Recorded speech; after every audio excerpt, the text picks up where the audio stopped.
ಮನೆಯ ಹೆಣ್ಣು ಮಕ್ಕಳನ್ನು ಏನೋ ಒಂದು ಮೋಡಿ ಮಾಡಿ ಏನೋ ಮಾಡಿ ಕರ್ಕೊಂಡು ಹೋಗ್ಬಿಡ್ತಾರೆ. ಸೊ ಆ ಒಂದು ನಿಟ್ಟಲ್ಲಿ ಸಂಬಂಧಿಕರೇ ಸಹಾಯ ಮಾಡಿರ್ತಾರೆ.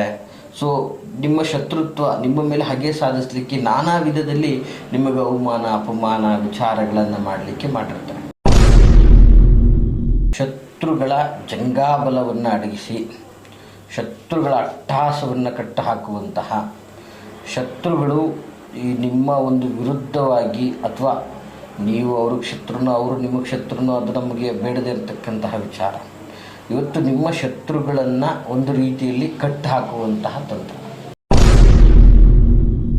ಅಥವಾ ಆಸ್ತಿ ಪಾಲುದಾರಿಕೆಗಳಲ್ಲಿ ಭಿನ್ನಾಭಿಪ್ರಾಯಗಳಾಗಿ ಶತ್ರುತ್ವ ಮೂಡಿರುತ್ತದೆ. ಇಷ್ಟಪಟ್ಟಂಥವರು ದ್ರೋಹ ಮಾಡಿದಾಗ ದ್ವೇಷ ಉಂಟಾಗಿ ಅವರು ಇವ್ರ ಮುಂದೆ ಚೆನ್ನಾಗಿ ಬದುಕಲೇಬಾರ್ದನ್ನುವಂತಹ ದ್ವೇಷಗಳೆಲ್ಲ ಉತ್ಪತ್ತಿಯಾಗಿದೆ. ನಮಸ್ತೆ ವೀಕ್ಷಕರೇ, ನಾನು ನಿಮ್ಮ ಮೈಸೂರಿನ ಶ್ರೀನಿವಾಸನ್. ವೀಕ್ಷಕರೇ, ಸಾಮಾನ್ಯವಾಗಿ ಇವತ್ತೊಂದು ದಿನ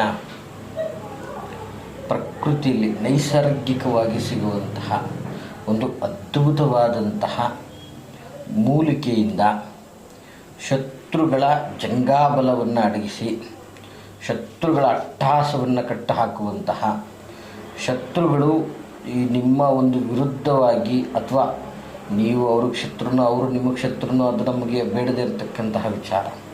ಇವತ್ತು ನಿಮ್ಮ ಶತ್ರುಗಳನ್ನು ಒಂದು ರೀತಿಯಲ್ಲಿ ಕಟ್ಟು ಹಾಕುವಂತಹ ತಂತ್ರ ಬಹಳ ವಿಭಿನ್ನವಾದಂತಹ ತಂತ್ರ ಇದು. ಸೊ ಈ ಒಂದು ವಿಶೇಷವಾಗಿ ನೋಡಿ, ಶತ್ರುಗಳ ಒಂದು ವ್ಯವಸ್ಥೆ ಅಂತ ಬಂದಾಗ ನಾನಾ ವಿಧದಲ್ಲಿ ನಿಮಗೆ ತೊಂದರೆಗಳನ್ನು ಕೊಡ್ತಕ್ಕಂಥದ್ದಾಗಿರ್ಬೋದು ಅಥವಾ ಸ್ವತಃ ನೀವೇ ಏನೋ ತೊಂದರೆ ಕೊಡಬೇಕನ್ನುವಂತಹ ವಿಚಾರ ಆಗಿರ್ಬೋದು. ನೋಡಿ, ಸಾಮಾನ್ಯವಾಗಿ ನಿಮ್ಮ ಜೀವನದ ಅಭಿವೃದ್ಧಿ ಅಡೆತಡೆ ಬೆಳವಣಿಗೆಗೆ ಕುತ್ತಾಗುವಂತಹ ವ್ಯವಸ್ಥೆಯಲ್ಲಿದ್ದಂಥದ್ದಲ್ಲಿ ಸಂಬಂಧದಲ್ಲಿ ಶತ್ರುಗಳಾಗಿರ್ಬೋದು, ವ್ಯವಹಾರ ದೃಷ್ಟಿಕೋನದಲ್ಲಿ ಶತ್ರುಗಳಾಗಿರ್ಬೋದು, ಕುಟುಂಬ ವರ್ಗದಲ್ಲಿ ಶತ್ರುಗಳಾಗಿರ್ಬೋದು, ಆಪ್ತ ಮಿತ್ರರೇ ಶತ್ರುಗಳಾಗಿರ್ಬೋದು. ಹೀಗೆ ನಾನಾ ವಿಧದಲ್ಲಿ ನಿಮಗೆ ಯಾವ ಮೂಲಗಳಿಂದ ಶತ್ರುಗಳಿದ್ದರೂ ಕೂಡ ಈ ಒಂದು ತಂತ್ರದಿಂದ ಅವರ ಒಂದು ಅಟ್ಟಹಾಸವನ್ನು ಅವರ ಅಹಂಕಾರವನ್ನು ಅಟ್ಟಡಗಿಸುವಂತಹ ಒಂದು ಅದ್ಭುತವಾದಂತಹ ತಂತ್ರವಾಗಿದೆ. ವೀಕ್ಷಕರೇ ನೋಡಿ, ಬಹಳ ಸುಲಭವಾದಂತಹ ತಂತ್ರ ಆಗಿರುತ್ತದೆ ಇದು. ನೈಸರ್ಗಿಕವಾಗಿ ಬಹಳ ಏನು ಕಷ್ಟಪಟ್ಟು ವಿಚಾರ ಮಾಡುವಂಥದ್ದಲ್ಲ. ನೋಡಿ, ಸಾಮಾನ್ಯವಾಗಿ ಇವತ್ತೊಂದು ದಿನ ನಿಮ್ಮ ಬೆಳವಣಿಗೆಗೆ ಮತ್ತು ನಿಮ್ಮ ಅಭಿವೃದ್ಧಿಗೆ ನೀವು ನಿಮ್ಮ ವಿರುದ್ಧ ನಾನಾ ರೀತಿಯಾದ ತಂತ್ರಗಳನ್ನು ಮಾಡಿ ನಿಮಗೆ ಸಂಕಷ್ಟವನ್ನು ಕೊಟ್ಟು ನಿಮಗೆ ಅಪಮಾನ ಅವಮಾನಗಳನ್ನು ಮಾಡಿ ಅಥವಾ ನಿಮ್ಮ ಮೇಲೆ ಮಾರಣಾಂತಿಕ ಹಲ್ಲೆಗಳನ್ನು ಮಾಡಿ ಅಥವಾ ಬೇರೆ ಬೇರೆ ರೀತಿಯಲ್ಲಿ ನಿಮ್ಮ ಮತ್ತು ಅವರ ನಡುವೆ ಶತ್ರುತ್ವ ಅನ್ನೋದು ಉತ್ಪತ್ತಿಯಾಗಿರ್ತದೆ. ಅಥವಾ ಆರ್ಥಿಕ ವಿಷಯದಲ್ಲಿ ತೊಂದರೆಗಳು ಬಂದು ಶತ್ರುತ್ವ ಆಗಿರ್ತದೆ. ಅಥವಾ ಇವತ್ತೊಂದು ದಿನ ತೆಗೆದುಕೊಳ್ಳುವಂಥದ್ದು ಕೊಡುವುದು ತೆಗೆದುಕೊಳ್ಳುವಂಥ ವ್ಯವಹಾರದಲ್ಲಿ ನನ್ನ ಮಗಳು ಕೊಡಲಿಲ್ಲ ಮಗ ಕೊಡಲಿಲ್ಲ ಅನ್ನುವಂತಹ ವಿಚಾರದಲ್ಲಿ ಭಿನ್ನಾಭಿಪ್ರಾಯಗಳಾಗಿರ್ತದೆ.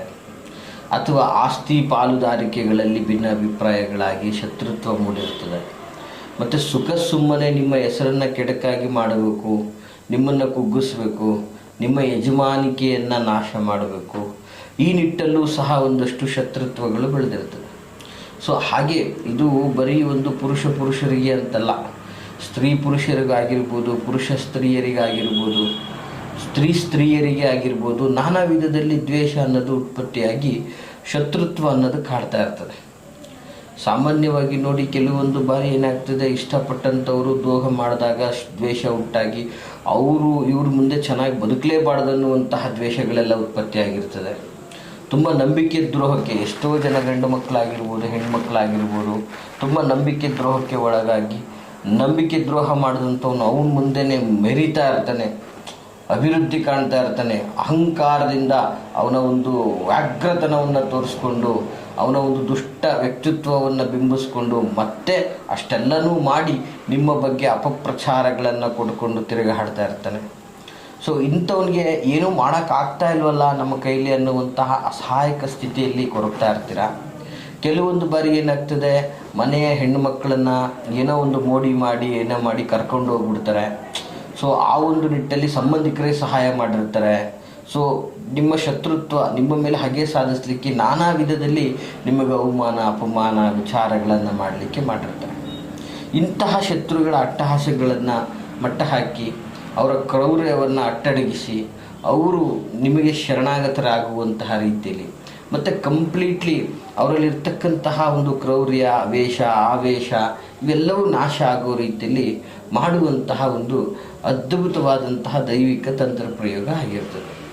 ವೀಕ್ಷಕರೇ, ಇದು ಬಹಳ ಸುಲಭವಾದಂತಹ ತಂತ್ರ ಪ್ರಯೋಗ ಆಗಿರ್ತದೆ. ಇದು ಬಹಳ ಒಂದು ನಂಬಿಕೆ, ಶ್ರದ್ಧಾ, ಭಕ್ತಿಯಿಂದ ಪರಿಪೂರ್ಣವಾಗಿ ನೀವು ಮಾಡಿದ್ದೇ ಆದಲ್ಲಿ ಅದ್ಭುತವಾದಂತಹ ರಿಸಲ್ಟನ್ನು ನೋಡ್ಬೋದು. ನೋಡಿ, ಸಾಮಾನ್ಯವಾಗಿ ಇವತ್ತೊಂದು ದಿನ ಯಾರಿಗೂ ಕೂಡ ಸುಖ ಸುಮ್ಮನೆ ಮಾಡಲಿಕ್ಕೆ ಹೋಗೋದಿಲ್ಲ. ಯಾರಿಗೂ ಸುಖ ಸುಮ್ಮನೆ ತೊಂದರೆ ಕೊಡಬೇಕು ಅನ್ನುವಂತಹ ಉದ್ದೇಶನೂ ಇಟ್ಕೊಂಡಿರಲ್ಲ. ಒಬ್ಬ ವ್ಯಕ್ತಿಯಿಂದ ಮನಸ್ಸಿಗೆ ಘಾಸಿಯಾದಾಗ ಮಾತ್ರ, ಅದು ಅತಿರೇಕಕ್ಕೆ ಹೋದಾಗ ಮಾತ್ರ, ಮತ್ತು ಅಷ್ಟೆಲ್ಲವೂ ಮಾಡಿ ಅವನ ಇಚ್ಛೆಗೆ ಅವನ್ನ ಬದುಕಲಿಕ್ಕೆ ಬಿಡದೆ ಮತ್ತೆ ತೊಂದರೆಗಳನ್ನು ಕೊಡ್ತಾ ಇದ್ದಾನೆ ಅಂದಾಗ ಮಾತ್ರ ಆ ವ್ಯಕ್ತಿಗಳನ್ನು ನಾವು ಏನಾದರೂ ಮಾಡಬೇಕಲ್ಲ ಅನ್ನುವಂತಹ ಒಂದು ದ್ವೇಷ ಮತ್ತು ಅಂಥವ್ರನ್ನ ಮಟ್ಟ ಹಾಕಬೇಕು ಅನ್ನುವಂತಹ ಒಂದು ಜಿಜ್ಞಾಸೆ ಅನ್ನೋದು ಸೃಷ್ಟಿಯಾಗ್ಬಿಡ್ತದೆ, ಅದು ಸಹಜವಾಗಿ. ಸೊ ಇಂತಹ ಸಂದರ್ಭಗಳಲ್ಲಿ ಏನು ಮಾಡಬೇಕು ಅನ್ನುವಂತಹ ಯೋಚಿಸ್ತಾ ಇರ್ತಕ್ಕಂಥವ್ರು ದಯಮಾಡಿ ಈ ಒಂದು ತಂತ್ರಗಳನ್ನು ಮಾಡಿ ನೋಡಿ. ಮಾಡಬೇಕಾದ್ರೆ ಎಷ್ಟು ಶ್ರದ್ಧಾಭಕ್ತಿಯಿಂದ ಮಾಡ್ತಿರೋ ಅಷ್ಟು ನಿಮಗೆ ಈ ಒಂದು ತಂತ್ರದಿಂದ ಅದ್ಭುತ ಲಾಭ ಅಂತಕ್ಕಂಥದ್ದು. ನೋಡಿ, ಏನಪ್ಪ ಅಂತಹ ಒಂದು ಅದ್ಭುತ ತಂತ್ರ? ಸಾಮಾನ್ಯವಾಗಿ ಇದು ಪ್ರಕೃತಿಯಲ್ಲಿ ಸಿಗುವಂತಹ ಒಂದು ಗಿಡದಿಂದ ಮಾಡುವಂಥ ತಂತ್ರ ಯಾವುದು ಅಂತಕ್ಕಂಥದ್ದು. ನೋಡಿ ವೀಕ್ಷಕರೇ, ಸಾಮಾನ್ಯವಾಗಿ ಇದನ್ನು ಸೂಕ್ಷ್ಮವಾಗಿ ನೋಟ್ ಮಾಡಿ ಇಟ್ಕೊಳ್ಳಿ. ಸಾಮಾನ್ಯವಾಗಿ ನೀವೆಲ್ಲ ಕಡೆ ನೋಡ್ತೀರ, ಹಳ್ಳಿಗಳಲ್ಲಾಗಿರ್ಬೋದು, ಸಿಟಿಗಳಲ್ಲಾಗಿರ್ಬೋದು, ಕೆಲವು ನಿರ್ಜಲವಾದ ಪ್ರದೇಶಗಳಲ್ಲಿ ಈ ಉತ್ತರಾಣಿ ಕಡ್ಡಿಗಳು ಅಂಥೇಳಿ ಬಹಳ ಶ್ರೇಷ್ಠವಾದಂಥದ್ದು. ಆ್ಯಕ್ಚುಲಿ ಇದನ್ನು ಆಯುರ್ವೇದದ ಒಂದಷ್ಟು ಇದಕ್ಕೂ ಕೂಡ ಉಪಯೋಗ ಮಾಡ್ತಾರೆ. ಹೆಲ್ತ್ಗೂ ಕೂಡ ಇದು ಒಂದು ಉತ್ತಮವಾದಂತಹ ವಸ್ತು ಆಗಿರೋದ್ರಿಂದ ನಾನಾ ಕಾಯಿಲೆಗಳಿಗೆ ಇದನ್ನು ಉಪಯೋಗಿಸುವಂಥದ್ದು ಕೂಡ ನೋಡಿದ್ದೀವಿ. ಇದು ಆಯುರ್ವೇದದಲ್ಲಿ ಒಂದು ರೀತಿಯಾದಂಥ ಅದ್ಭುತವಾದಂತಹ ಔಷಧೀಯ ಗುಣಗಳನ್ನು ಹೊಂದಿರತಕ್ಕಂತಹ ಒಂದು ವನಸ್ಪತಿ ಅಥವಾ ಒಂದು ಗಿಡ ಅಂತ ಹೇಳಿದ್ರೆ ತಪ್ಪಾಗಲಿಕ್ಕಿಲ್ಲ. ನೋಡಿ, ಈ ಉತ್ತರಾಣಿ ಕಡ್ಡಿ ಇದೆಯಲ್ಲ, ಈ ಕಡ್ಡಿಯಿಂದ ಶತ್ರುಗಳ ಜಂಗಾಮಸ್ತಿಯನ್ನು ಅಡಗಿಸಿ ಅವರುಗಳ ಅಟ್ಟಹಾಸವನ್ನು ಕಟ್ಟಹಾಕುವಂತಹ ಒಂದು ಅದ್ಭುತ ತಂತ್ರ ಆಗಿದೆ. ನೋಡಿ, ವಿಶೇಷವಾಗಿ ಏನಪ್ಪ ಈ ಉತ್ತರಾಣಿ ಕಡ್ಡಿಗಳಿಂದ ಏನು ಮಾಡಬಹುದು ಅಂತ ನೋಡಿ. ಈ ಉತ್ತರಾಣಿ ಕಡ್ಡಿಗಳು ಅಥವಾ ಗಿಡಗಳಲ್ಲಿ ವಿಶೇಷವಾಗಿ ಇದನ್ನು ಯಾವ ರೀತಿಯಲ್ಲಿ ಮಾಡಬೇಕನ್ನುವಂಥ ಕ್ರಮವನ್ನು ನಾನು ಸೂಕ್ಷ್ಮವಾಗಿ ಹೇಳ್ತೀನಿ ವೀಕ್ಷಕರೇ, ನೋಟ್ ಮಾಡ್ಕೊಳ್ಳಿ. ಈ ಉತ್ತರಾಣಿ ಕಡ್ಡಿಗಳನ್ನು ಫಸ್ಟು ಚೆನ್ನಾಗಿ ಒಣಗಿದಂತಹ ಗಿಡದ ಹತ್ರ ಹೋಗಿ ಬುಡ ಸಮೇತವಾಗಿ ತರಬೇಕು. ಸುಮಾರು ಒಂದಷ್ಟು ಕಡ್ಡಿಗಳು ನಿಮಗೆ ಎಷ್ಟು ಸಿಗ್ತದೆ ಅಷ್ಟು ಕಡ್ಡಿಗಳನ್ನು ತೆಗೆದುಕೊಂಡು ಬಂದು ಅದು ಬುಡ ಸಮೇತವಾಗಿ, ಬೇರು ಸಮೇತವಾಗಿ ಕಡ್ಡಿಗಳನ್ನು ತೆಗೆದುಕೊಂಡು ಬರಬೇಕು. ಮತ್ತು ಅದನ್ನು ಒಂದು 2 ದಿನಗಳ ಕಾಲ ಚೆನ್ನಾಗಿ ಒಣಗಿಸಬೇಕು. ಸಂಪೂರ್ಣವಾಗಿ ಒಣಗಿದ ನಂತರ ಅದನ್ನು ಕರ್ಪೂರ ಅಥವಾ ತುಪ್ಪದಿಂದಾಗಿ ಅದನ್ನು ಸಂಪೂರ್ಣವಾಗಿ ದಹನವನ್ನು ಮಾಡಬೇಕು. ದಹನವನ್ನು ಮಾಡುವಂತಹ ಸಂದರ್ಭದಲ್ಲಿ ನೀವು ವ್ಯಕ್ತಿಯ ಮುಖಕಮಲಗಳ, ಮುಖಚಹರೆ, ಲಕ್ಷಣ, ದೇಹದ ವ್ಯವಸ್ಥೆ, ಆರೋಗ್ಯದ ವ್ಯವಸ್ಥೆ, ಆ ವ್ಯಕ್ತಿಯ ಒಂದು ಭಾವ ಸಂಪೂರ್ಣವಾಗಿ ಮನದಲ್ಲಿ ನೆನೆಸ್ಕೋಬೇಕು. ವ್ಯಕ್ತಿಯ ಹೆಸರು, ಇನ್ನೊಂದು ಮತ್ತೊಂದು, ಪ್ರತಿಯೊಂದು ಅವರ ಒಂದು ಎಲ್ಲ ಥರದ ಒಂದು ಆಕಾರ ವಿಕಾರಗಳನ್ನು ನೀವು ಮನದಲ್ಲಿ ನೆನೆಸ್ಕೊಂಡು ಇದನ್ನು ಸಂಪೂರ್ಣವಾಗಿ ದಹನ ಮಾಡಬೇಕು. ಎಚ್ಚರ, ಇದು ಮನೆಯಲ್ಲಿ ಮಾಡುವಂತಹ ತಂತ್ರ ಅಲ್ಲ, ಇದು ನಿರ್ಜಲವಾದಂತಹ ಪ್ರದೇಶದಲ್ಲಿ ಮಾಡಬೇಕಾಗ್ತದೆ. ಇದನ್ನು ದಹನ ಮಾಡಬೇಕಾದ್ರೆ ದಕ್ಷಿಣಾಭಿಮುಖವಾಗಿ ಕುಂತು ಈ ಒಂದು ಮಂತ್ರವನ್ನು ಸುಮಾರು 11 ಬಾರಿಯಾಗಿ ಪಠನೆ ಮಾಡಬೇಕಾಗ್ತದೆ. ವೀಕ್ಷಕರೇ, ಬಹಳ ಅದ್ಭುತವಾದಂತಹ ಮಂತ್ರ ಸ್ವರೂಪ. ದಹನ ಮಾಡಬೇಕಾದ್ರೆ ದಕ್ಷಿಣಾಭಿಮುಖವಾಗಿ ಕುಂತು, ಹೇಗೇಗೋ ಮಾಡುವಂಥದ್ದಲ್ಲ, ದಕ್ಷಿಣ ದಿಕ್ಕಿಗೆ ಮುಖವನ್ನು ಮಾಡಿ ಕುಂತು ಆ ವ್ಯಕ್ತಿಯನ್ನು ಮನದಲ್ಲಿ ನೆನೆಸ್ಕೊಂಡು ಅವನ ರೂಪ, ಲಾವಣ್ಯ, ದೇಹದ ಆಕಾರ, ಅವನ ಒಂದು ವ್ಯವಸ್ಥೆ ಇದನ್ನೆಲ್ಲ ಮನಸ್ಸಲ್ಲಿ ನೆನೆಸ್ಕೊಂಡು ಅವನ ಮೇಲೆ ಇರ್ತಕ್ಕಂತಹ ನಿಮ್ಮ ಕ್ರೌರ್ಯಗಳನ್ನೆಲ್ಲ ಮನದಲ್ಲಿ ಹುಟ್ಟಾಕೊಂಡು ಈ ಒಂದು ತಂತ್ರವನ್ನು ಮಾಡಬೇಕಾಗ್ತದೆ. ಮಾಡಬೇಕಂಥ ಸಂದರ್ಭದಲ್ಲಿ 11 ಬಾರಿ ಈ ಒಂದು ಮಂತ್ರವನ್ನು ಪಠನೆಯನ್ನು ಮಾಡಬೇಕಾಗ್ತದೆ. ಏನಪ್ಪ ಮಂತ್ರ ಸ್ವರೂಪ ಅಂತಂದರೆ ನೋಟ್ ಮಾಡ್ಕೊಳ್ಳಿ, ಬಹಳ ಅದ್ಭುತವಾದಂತಹ ಮಂತ್ರ ಸ್ವರೂಪ ಆಗಿರ್ತದೆ. ಓಂ ನಮೋ ಭಗವತೆ ಉದ್ದಮೇಶ್ವರ ಮೋಹ್ಯ ಮೋಹ್ಯ ಮಿಲಿ ಮಿಲಿ ಠಠ. ಈ ಒಂದು ರೀತಿಯಾದಂತಹ ಮಂತ್ರ ಸ್ವರೂಪ ಮತ್ತೊಂದು ಸಲ ನಿಮಗೆ ಹೇಳ್ಕೊಡ್ತಾ ಇದ್ದೀನಿ ವೀಕ್ಷಕರೇ. ಓಂ ನಮೋ ಭಗವತೆ ಉದ್ದಮೇಶ್ವರ ಮೋಹ್ಯ ಮೋಹ್ಯ ಮಿಲಿ ಮಿಲಿ ಠಟ.